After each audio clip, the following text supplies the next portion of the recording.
Começamos nossa segunda live sobre cosmovisão cristã. Na primeira live eu falei o que é cosmovisão, qual a diferença sobre as cosmovisões e o que é uma cosmovisão cristã, né? Hoje eu quero falar sobre como se formam as cosmovisões, ou melhor, como identificar uma cosmovisão e como identificar uma cosmovisão cristã. Qual é a intenção de ensinar como se formam as cosmovisões e como identificar uma cosmovisão? Porque é exatamente essa ideia de como identificar uma cosmovisão que vai ajudar você a entender qual o princípio que está por trás do pensamento, do raciocínio, de uma ideia ou de uma matéria que está diante de você, né? Quais são os princípios que estão por trás. Portanto, você pode identificar quais são os equívocos que estão por trás dessa matéria. Vamos lá. Cosmovisão cristã. O que vem a ser isso? Falar rapidamente que Lívia, minha super esposa que está aqui me prestigiando, obrigado, meu amor. Vanessa, que foi aniversário dela ontem, beijo, Vanessa, parabéns novamente. Gente, relembrando o que é cosmovisão, como diz a palavra, cosmovisão, visão de mundo, cosmo do grego, palavra mundo, e visão é visão mesmo, né? É uma visão de mundo. Toda ideia tem uma visão de mundo por trás, um conceito do que é o mundo, tá? E hoje eu vou falar especificamente sobre qual o formato de uma cosmovisão. Eu já coloquei um post aqui no Instagram dizendo que a cosmovisão é formada por 3 partes: criação, queda e redenção. É exatamente disso que eu quero falar hoje. Eu não sei se ao dizer isso, criação, queda e redenção, você identifica imediatamente uma linguagem religiosa, sobretudo uma linguagem cristã, e é isso mesmo. E existe um princípio, começa gravando isso. Se você está com papel e caneta aí, se você está interessado nesse assunto, anota isso. Toda cosmovisão tem um princípio religioso. Vivi, você que chegou agora, seja muito bem-vinda. Anota isso. Toda cosmovisão tem um princípio religioso. Eu vou dizer já por que toda cosmovisão tem um princípio religioso. Então, recapitulando. Toda cosmovisão parte de 3 pontos: criação, queda e redenção. Criação, queda e redenção. É exatamente, a gente pode pensar a cosmovisão cristã, tá? A partir dessa tríade: criação, queda e redenção. E a gente pode pensar o mundo, e a forma certa de pensar o mundo a partir dos princípios cristãos é exatamente do conceito cristão de criação, queda e redenção. Só que tem uma curiosidade: todas as cosmovisões, seja a cosmovisão científica naturalista, que é uma linha da ciência naturalista, existem outras, até o marxismo, o liberalismo econômico, que é o capitalismo, as grandes visões políticas de mundo, todas elas vão formar uma cosmovisão. E eu quero hoje transmitir para vocês e na prática mostrar, tá, como as cosmovisões têm esses 3 pressupostos na formação dela: criação, queda e redenção. É sobre isso que eu quero falar hoje. Eu quero começar dando alguns exemplos. Eu tenho um livro aqui, se você se interessa por política e se você quer entender um princípio, a política ou os princípios políticos, as diferentes visões políticas ensinadas e analisadas por um pensamento cristão e por uma cosmovisão cristã, então eu indico você esse livro, Visões e Ilusões Políticas. Esse livro é muito bom. Ele é relativamente pequeno, tem, deixa eu ver, 340 páginas, mas é uma leitura muito agradável, muito atual. Ele fala das diferentes visões e ideologias políticas e linhas políticas, e ele mostra as contradições na cosmovisão do ponto de vista cristão de cada uma delas. É muito bom. Visões e ilusões políticas. É do David Koizis, tá? Eu vou criar hoje, gente, o grupo no Telegram de cosmovisão cristã, tá? Eu não criei ainda. Eu vou criar, e se você tiver interesse nesse assunto, suponho que você tenha, eu vou adicionar você lá. É só você entrar no meu inbox no final da live e dizer, eu quero. Tem duas pessoas que estão aqui hoje que já disseram que quer, uma é a Vivi, a outra eu não lembro quem é. Mas eu tô criando hoje. E eu vou colocar alguns vídeos lá que eu já produzi, selecionei, e eu vou colocar lá mostrando para vocês uma visão da ciência, da arqueologia, de cosmovisão, e como você analisar os equívocos daquela cosmovisão e daquele pensamento científico, da arqueologia, do tempo da Terra e demais coisas, a partir do ponto de vista cristão. E eu quero mostrar como uma visão científica pode ser equivocada quando a crença vem antes do fato. Ou melhor, quando a crença determina a sua interpretação do fato. Deixa eu explicar melhor. O que é ideal numa ciência? O ideal na ciência é o fato que você está lendo, estudando, observando. O fato que você está observando, eu imagino aqui a arqueologia, que é o exemplo que eu vou dar, mas lá no grupo. A arqueologia está estudando uma escavação que é supostamente um templo, que eles não sabem exatamente para o que era, tá? E eles vão descobrindo alguns artefatos que vão supostamente vão ajudar na datação da criação daquele templo, né? Os fatos, né, que estão sendo observados, eles devem conduzir as suas conclusões, daquilo que você vai acreditar sobre o que é que você está vendo. E eu vou mostrar para vocês um vídeo de um material que está no Netflix, muito bom, Revelações Pré-Históricas, o nome da série, tá? De arqueologia, e eu estou assistindo. E você vai perceber como que, na verdade, na própria mentalidade dos cientistas, é a crença que determina a sua interpretação do fato, e não o fato que determina a sua crença sobre ele, tá? Então, os cientistas, eles primeiro partem de um pressuposto. O pressuposto de que a Terra é muito mais antiga do que a Bíblia diz que é, por exemplo, e de que o homem, a história começou num determinado ano, e que qualquer descoberta, escavação, descoberta arqueológica que você tem, que tem alguns elementos, você tem que eliminar a crença de que isso está datando que aquele povo é mais recente do que você imagina. E aí o cara vai desconstruindo uma visão clássica, né, de arqueologia, e ele vai dando uma visão muito mais aproximada da Bíblia. E é muito interessante como ele mostra, está no Netflix, tá? Revelações Pré-Históricas, o nome dessa série, assista, muito bom. Eu filmei algumas partes, eu separei algumas partes e eu vou apresentar para vocês, mostrando esse detalhe, como que a crença do cientista, e uma crença que não pode ser provada, vem antes do fato. E aí ele vai interpretar o fato a partir da crença. Por isso que toda cosmovisão tem um princípio religioso, e é disso que eu quero falar um pouco. Bom, vamos lá, eu dei um exemplo aqui, eu tenho certeza que eu expliquei muito mal, é porque eu não tinha intenção de explicar mesmo. Eu vou explicar isso muito mais detalhado lá no grupo do Telegram, que eu vou criar hoje, mas eu queria só mostrar para vocês como na prática, para que isso serve, para que esse troço de cosmovisão serve, e como isso nos protege de um monte de coisas que eu quero falar futuramente. Vamos lá, vamos começar.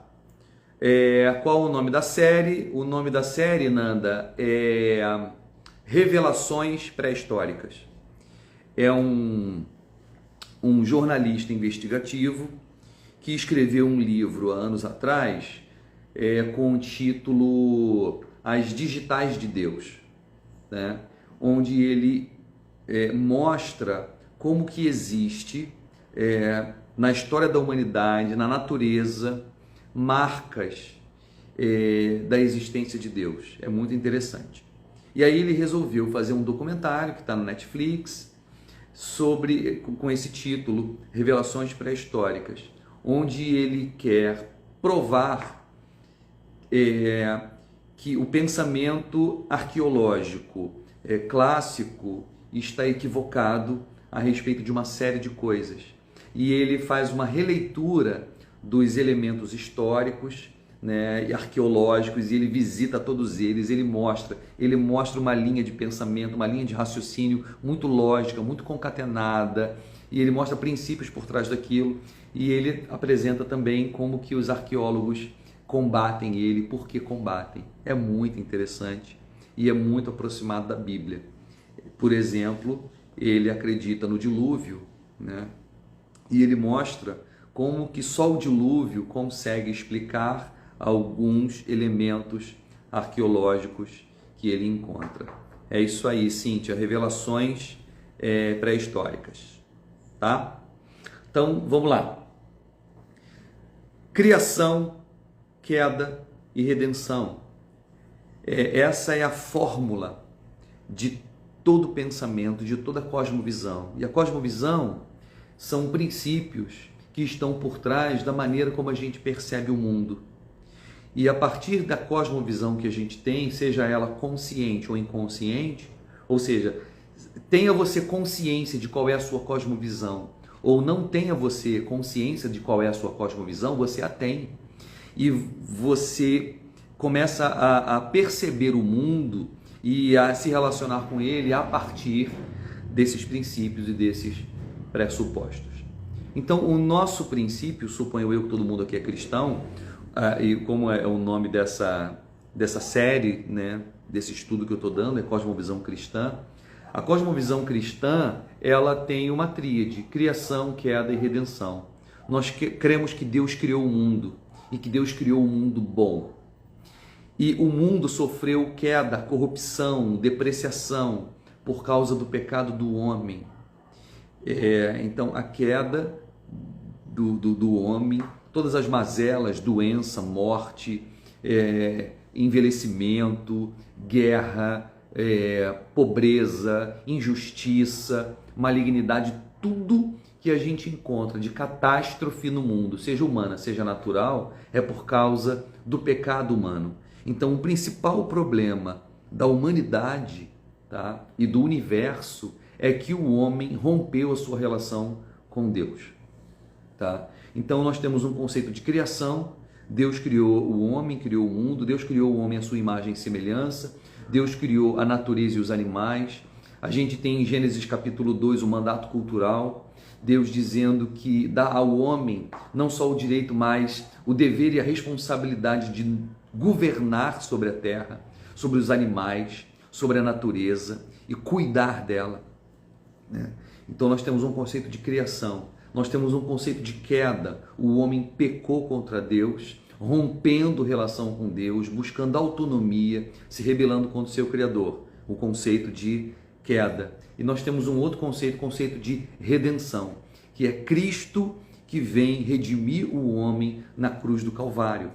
Portanto, tudo que a gente pensar, né, no que diz respeito ao mundo, seja ciência, seja qualquer matéria, você está ou deveria estar usando esses três princípios basilares de uma cosmovisão, que é criação, queda e redenção. Deixa eu dar uma paradinha e fazer menção a uma pessoa que chegou aqui, a Rebeca Souza. Ela é uma teóloga muito boa. Ela entende provavelmente muito bem do que eu estou falando, e ela é especialista, gente, em literatura cristã, e ela é especialista em educação cristã clássica. Eu estou acompanhando ela, estou trocando figurinha com ela, e eu estou aprendendo muito. Rebeca, obrigado pelo que você está compartilhando no seu Instagram. Eu quero convidar todos vocês a seguirem essa moça aqui, tá? A Rebeca Souza, porque ela tem um conteúdo muito rico, né? Sobretudo na área de educação e literatura cristã clássica, tá?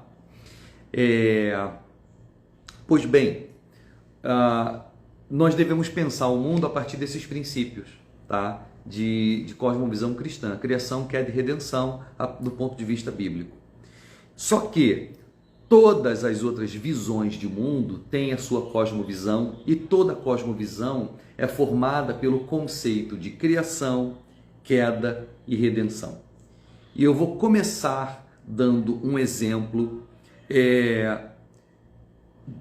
de como um pensamento moderno, contemporâneo, tem um conceito claro de criação, queda e redenção equivocado, tá? Tem o seu próprio conceito de criação, que é o ideal de como o mundo seria no seu ideal, tá? Então, o conceito de criação de qualquer cosmovisão, ele é uma idealização de como o mundo deveria ser no seu estado ideal, tá?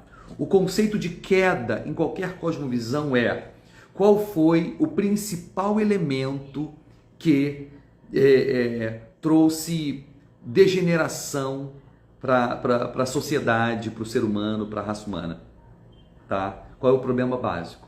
E o conceito de redenção é o que vai consertar esse mundo, esse homem, essa sociedade, tá? Eu vou dar um exemplo básico, tosco, mas básico, e eu acho que vocês vão entender. Por exemplo, o veganismo. Os veganos, eles não têm um programa alimentar que tenha a ver única e exclusivamente com dieta. Os veganos, eles têm um princípio religioso, tá? Que parte de um princípio ideológico, que é o especismo. Os veganos, eles não comem carne, eles não usam nenhuma roupa que usa pele de animal, eles não comem ovo, eles não comem mel de abelha, porque eles têm uma visão marxista do mundo, da relação do homem e da natureza. O marxismo, gente, ele trouxe para o século XX uma visão muito reducionista da vida e das relações.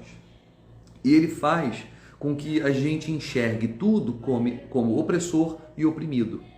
Opressor e oprimido. O vegano, ele tem a relação opressor e oprimido com o homem e a natureza.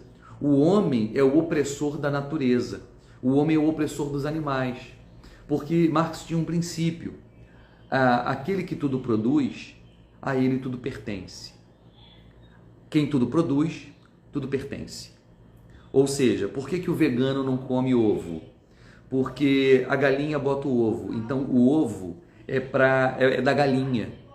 A galinha produz o ovo, então o ovo pertence a ela. Eu não posso comer ovo, porque pegar o ovo da galinha, me apropriar do ovo da galinha e comer é opressão, é oprimir a galinha. Essa é uma visão muito marxista de mundo, de homem e natureza. O homem é o opressor e o animal é o oprimido. Então os veganos não comem ovo, porque quem tudo produz, tudo pertence. Se a galinha põe o ovo é dela. Não come mel, os veganos não comem mel, porque a abelha produz o mel é para a abelha. Portanto, a gente não pode oprimir as abelhas. É uma visão marxista. Qual é o equívoco na cosmovisão do veganismo, por exemplo? É que ele tem uma visão de mundo que tem essa tríade, criação, queda e redenção. O ideal de mundo para o vegano é o especismo.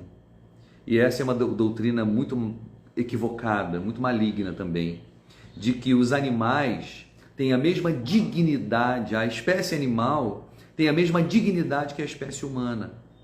Ou seja, o homem não tem mais dignidade do que o cachorro, do que a abelha, do que a galinha. Portanto, o ser humano não pode se favorecer do reino animal, porque isso é opressão entre espécies. Qual é o ideal de um mundo? Onde todas as espécies convivam em harmonia. O problema é que o vegano esqueceu de combinar isso com o leão, porque o leão come a zebra, a lebre, come todos os outros animais. O jacaré come, e todos os outros animais carnívoros come as outras espécies animais e não está nem aí para uma harmonia entre as espécies, né? Só na cabeça do vegano é que o homem que come as outras espécies é um ser opressor. E aí é óbvio que é uma visão ridícula de mundo. Mas na cabeça do vegano existe um conceito de criação. Tá atrasada, mas ainda dá para pegar, Fátima, vamos lá. Na cabeça do vegano ele tem um conceito de criação, que é o ideal de um mundo, o homem em harmonia com os animais. E o homem não tem uma dignidade superior à dos animais. Qual é o equívoco dessa visão do ponto de vista cristão? É que o homem é sim um ser criado por Deus com uma dignidade maior do que qualquer outro animal. Por dois motivos. Primeiro, porque Deus o criou à sua imagem e semelhança. Tá?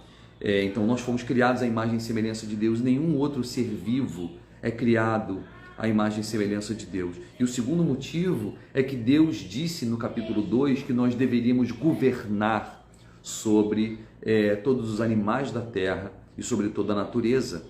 Portanto, nós temos o direito divino e o dever divino de governar sobre a natureza e governar sobre os animais.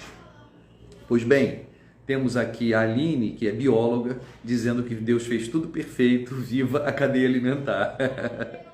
Não é, Aline?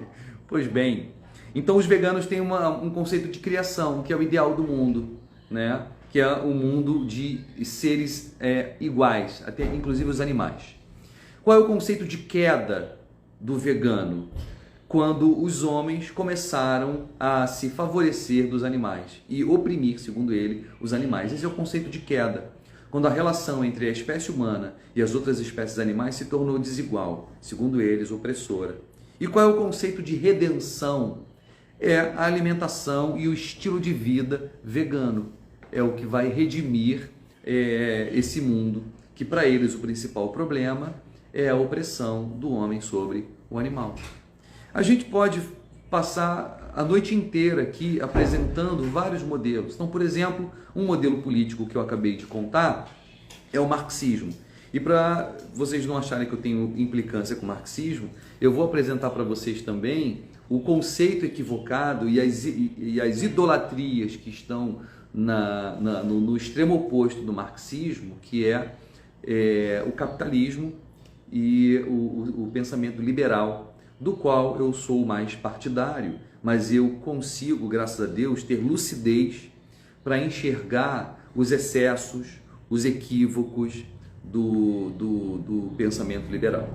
Mas, por exemplo, vamos lá. O marxismo tem um conceito claro de criação, que é a de redenção. Para Marx, qual é o ideal de mundo? Qual é o conceito de criação? O ideal de mundo para Marx é o conceito de igualdade. Para ele, justiça é igualdade econômica. Ponto.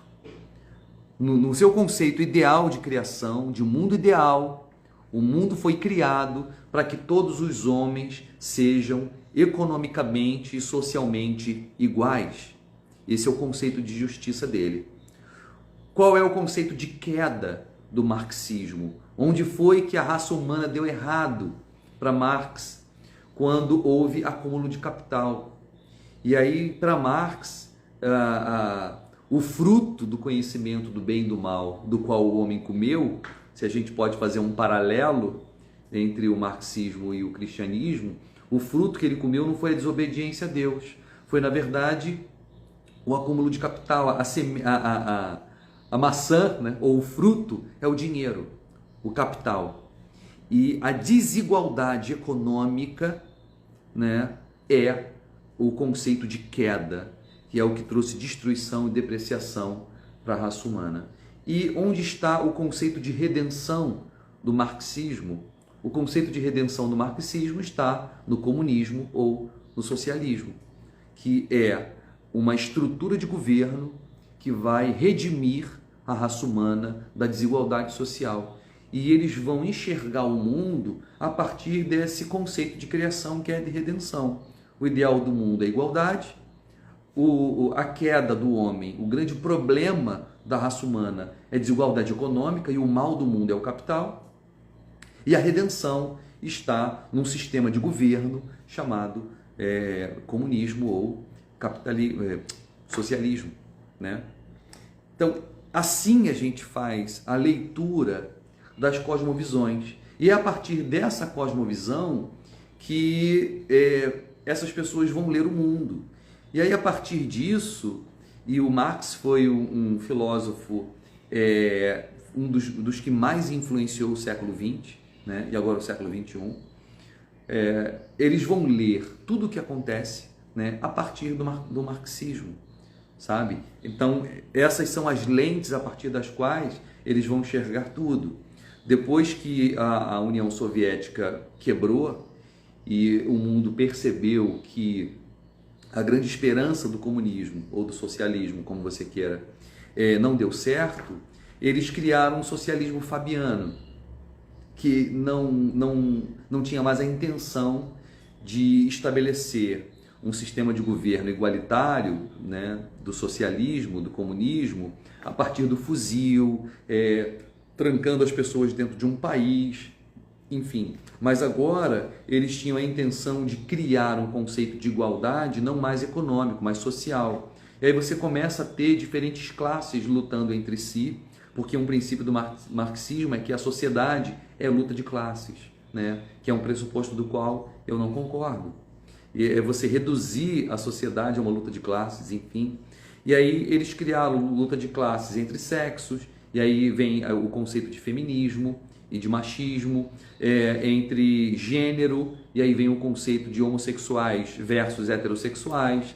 Aí é óbvio que o racismo existe, mas o socialismo e o comunismo usam muito isso, né, para criar um conceito de classes, onde negros estão ainda hoje lutando com brancos, enfim. E aí a gente tem uma divisão social, né, e aí a sociedade toda fragmentada. A gente passa a enxergar o mundo a partir dessas lentes. É quando a crença começa a influenciar o fato, né? Então, a cosmovisão faz isso. Eu tenho um livro aqui, agora eu vou falar sobre um problema de cosmovisão do pensamento de direita, que é o pensamento capitalista e também chamado de liberal, né? da liberal econômica. Eu tenho um livro aqui que eu amo esse livro. Esse é um calhamaço que tem 700 páginas, é um romance, mas vale a pena você ler, tá? De uma mulher chamada Ayn Rand, A Revolta de Atlas. A Revolta de Atlas.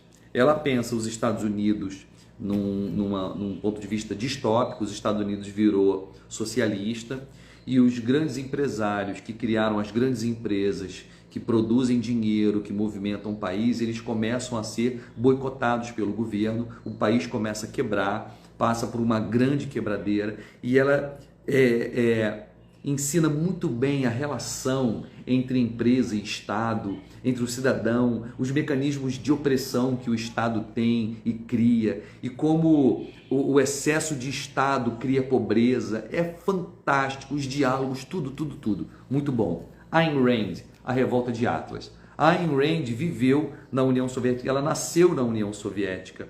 O pai dela teve os bens dele confiscados pelo governo e eles fugiram da União Soviética e foram para os Estados Unidos. Ela cresceu nos Estados Unidos, virou filósofa, ela é ateia, tá? E ela foi, né, uma grande escritora de direita, radical, contra o comunismo, contra o socialismo. O livro é maravilhoso. Mas eu quero apresentar para vocês e mostrar como existem conceitos de idolatria, até mesmo no pensamento de direita, né?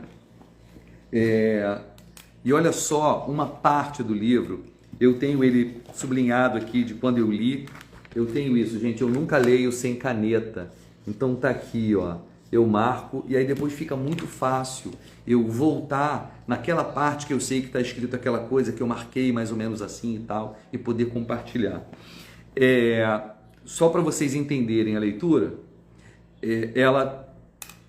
o pai dela construiu a maior rede ferroviária dos Estados Unidos, que cruza os Estados Unidos todo e que leva moradores de um lado para o outro para trabalho e que distribui os bens de produção por todo o país, enfim.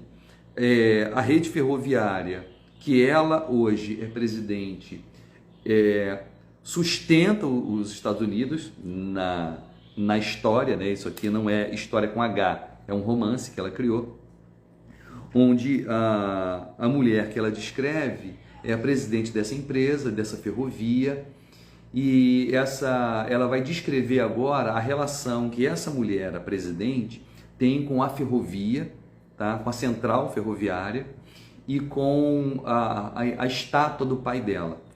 Olha a linguagem religiosa que ela usa para descrever a empresa, a relação que ela tem com a empresa.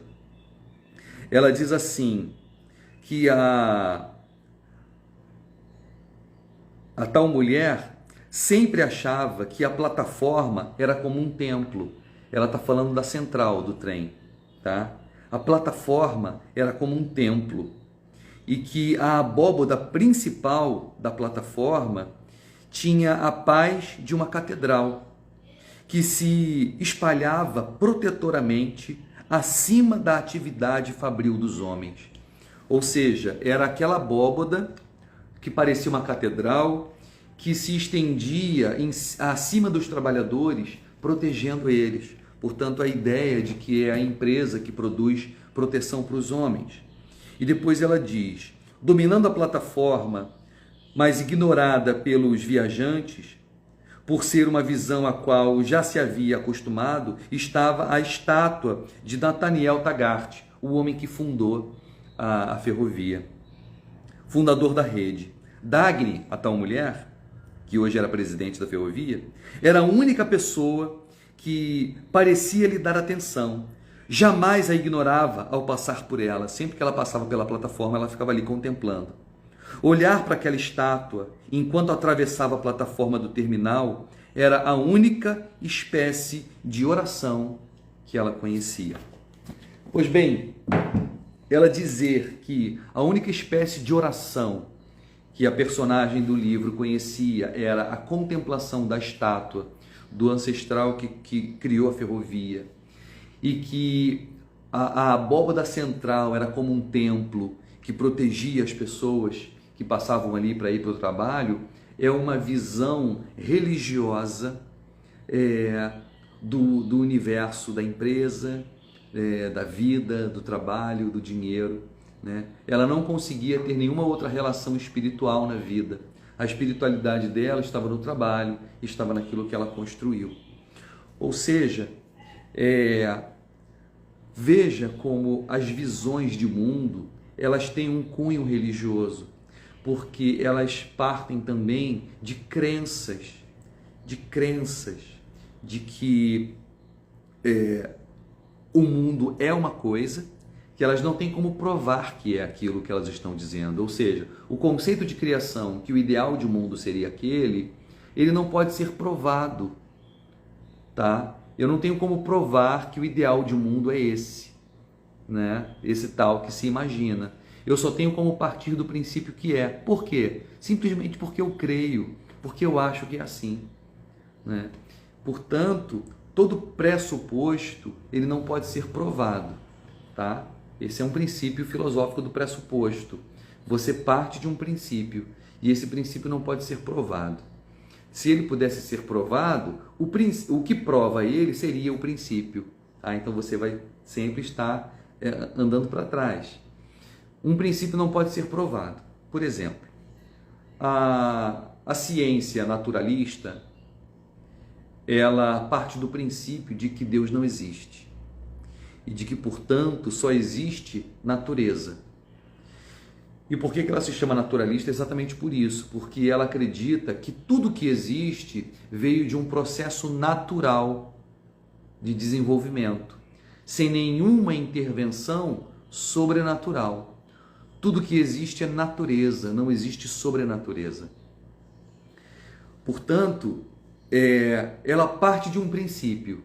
Deus não existe, tá? Nada criou o que existe. Tudo que existe é natureza. Só que os cientistas têm como provar que Deus não existe? Não, eles não têm. Eles partem de um pressuposto de fé. Nesse sentido, fé é uma crença que não conseguimos provar.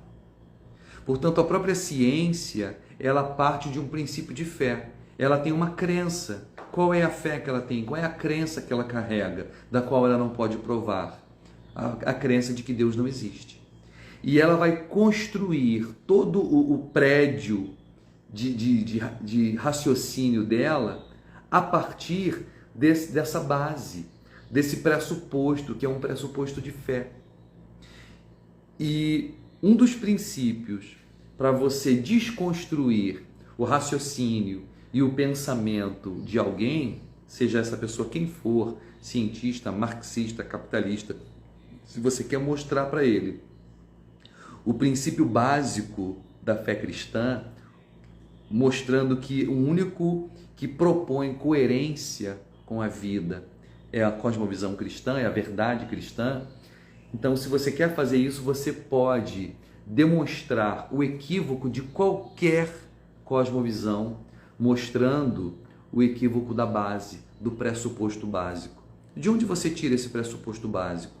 Perguntas que você pode fazer. Qual é a base, qual é a prova que você tem de que esse pressuposto está correto? Tem um cara, eu pretendo falar dele muito aqui, né? Que é o Francis Schaeffer. E ele tinha um método de evangelização que ele chamava de tirar o telhado.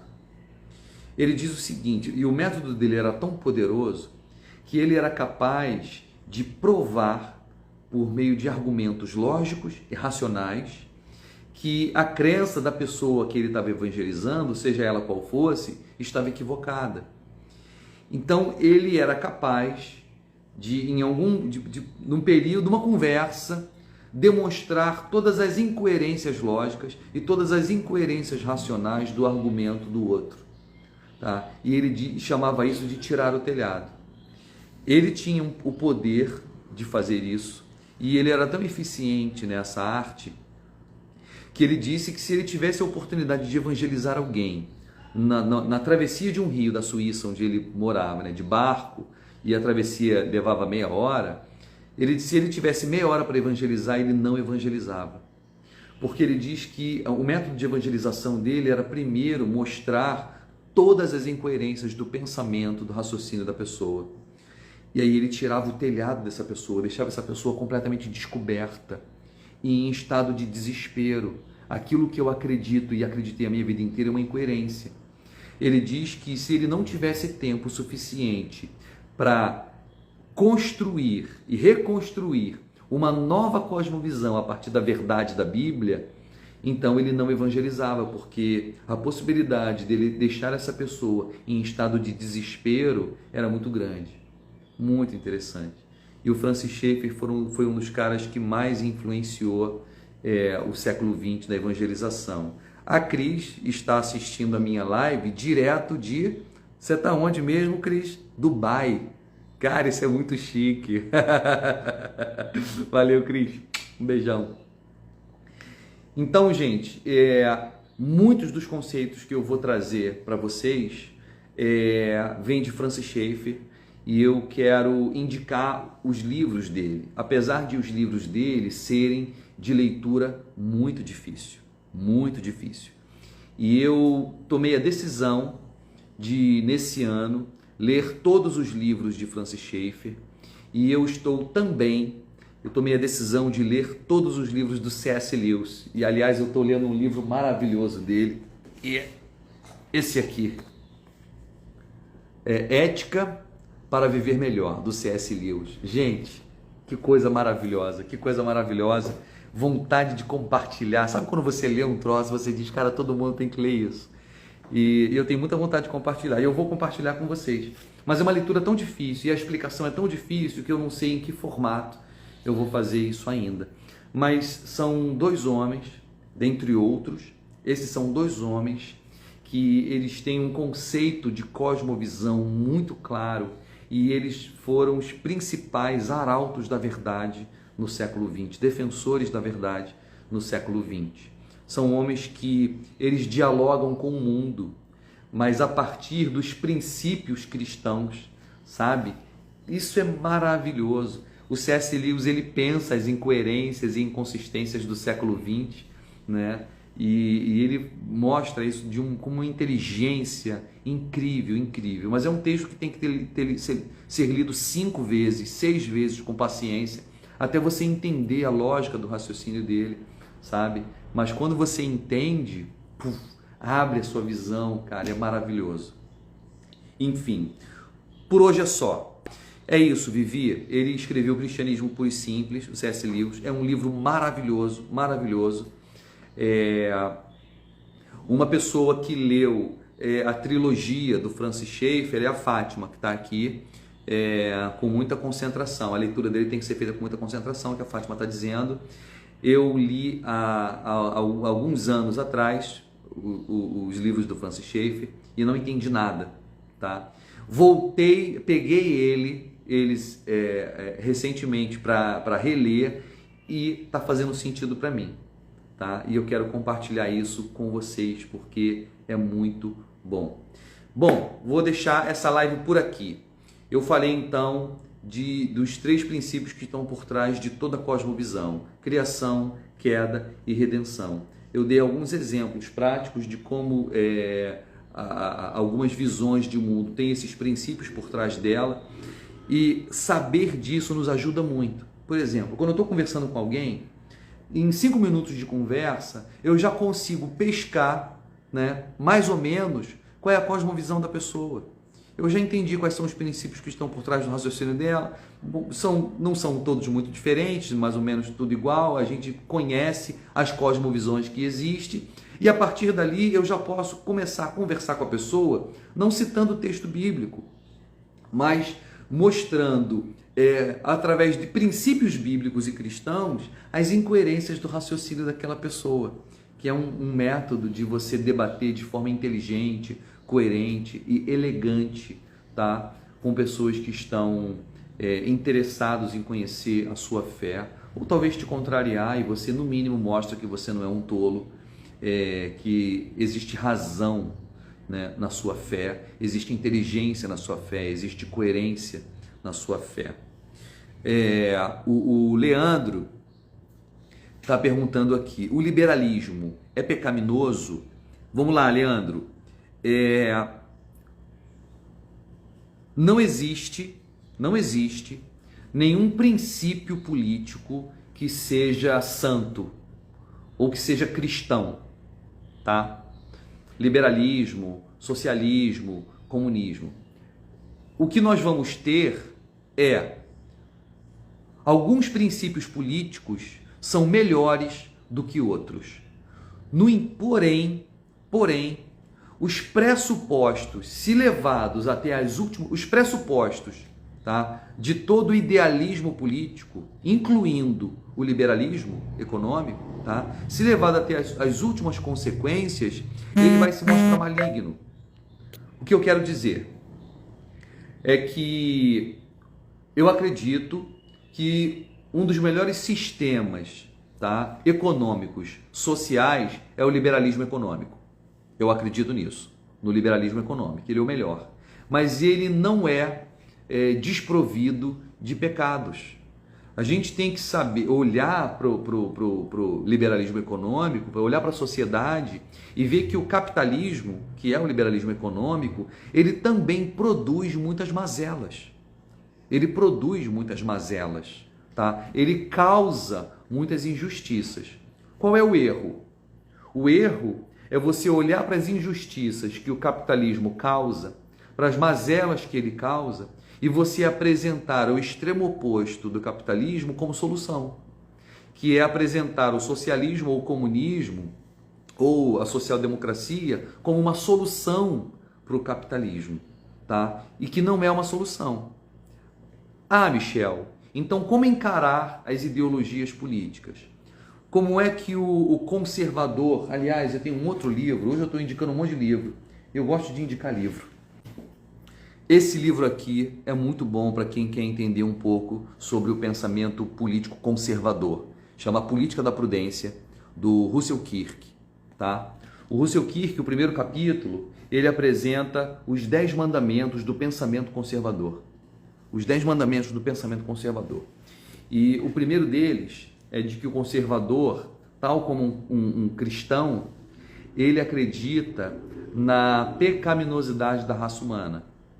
Tá? Portanto, ele acredita na precariedade da raça humana. O que significa dizer que nós vamos olhar para qualquer sistema econômico, ou sistema social, ou sistema de governo, e nós vamos ver que ele é defeituoso. Ele carrega pecados em si, ele carrega defeitos e ele produz distorções na sociedade. No entanto, não há o que fazer, não há solução e não há movimento político ou alternativa política que conserte os defeitos que um sistema político traz. Por quê?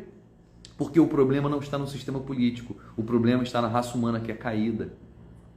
Qual é o grande equívoco que é a idolatria política? Você achar que existe algum sistema político que vai redimir a sociedade. A redenção da sociedade não está em nenhum sistema político. E é isso que o conservador acredita. E esse livro aqui também é um calhamaço. Esse livro aqui vai te ajudar muito a entender o que é o pensamento conservador.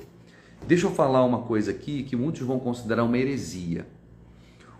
A direita no Brasil, o pensamento conservador, foi muito influenciado por Olavo de Carvalho.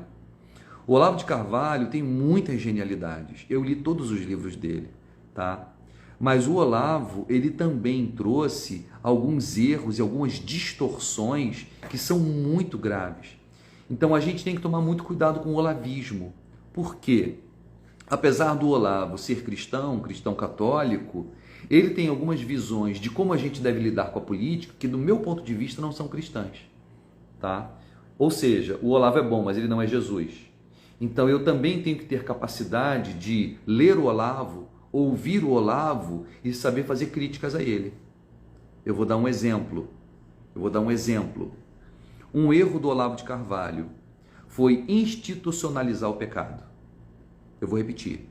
Um erro do Olavo de Carvalho foi institucionalizar o pecado. O mundo é mau, tá? Só que o Olavo não consegue enxergar nenhum pecado social e não dizer que aquele ali é um pecado da esquerda. E aí, todas as vezes que a gente fala de um absurdo que está acontecendo na sociedade, seja político, seja moral, a gente hoje já identifica com o movimento de esquerda. Como se só o movimento de esquerda reunisse todos os pecados e as distorções morais da sociedade, sabe? Então nós santificamos uma visão, a gente santificou a direita e a gente demonizou a esquerda. E a gente perdeu a capacidade de olhar a sociedade para além de direita e esquerda. A gente perdeu a capacidade de olhar a sociedade para além da polaridade direita e esquerda. E a gente perdeu a capacidade de olhar o mundo do ponto de vista certo. Qual é? Santidade e pecado. Santidade e pecado. Então, quando eu olho o gaysismo, isso é pecado humano, não é esquerda. A esquerda pode até ter se apropriado desse tema, tá? Mas não o pecado não é uma exclusividade social da esquerda, tá? Então, esse é um erro nosso, a gente institucionalizou o pecado, sabe? E a gente perde a capacidade também de fazer autocrítica.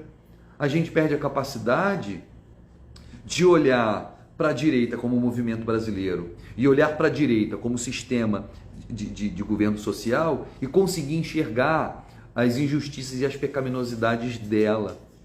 O bom do cristianismo, gente, e da cosmovisão cristã, é que ela nos liberta de ideologias. E ela nos liberta e nos dá condições de fazer uma análise mais sóbria da situação, sabe? Então a nossa visão de mundo, ela tem que ser centrada na palavra de Deus e não em princípios ideológicos.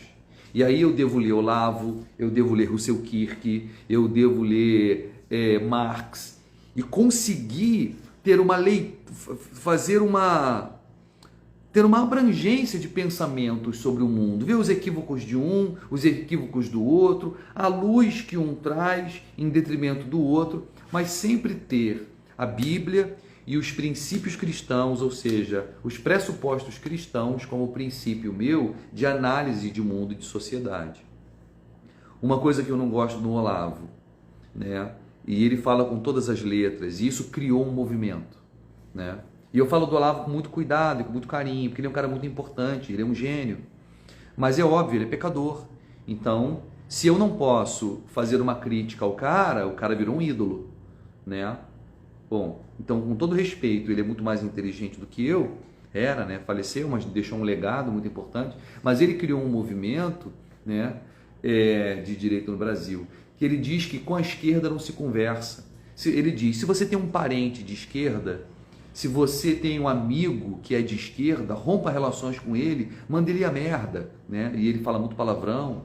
Ele diz, com esquerdista não se conversa, esquerdista você manda se fuder, né? Desculpe aqui o palavrão, mas eu estou reproduzindo palavras do Olavo.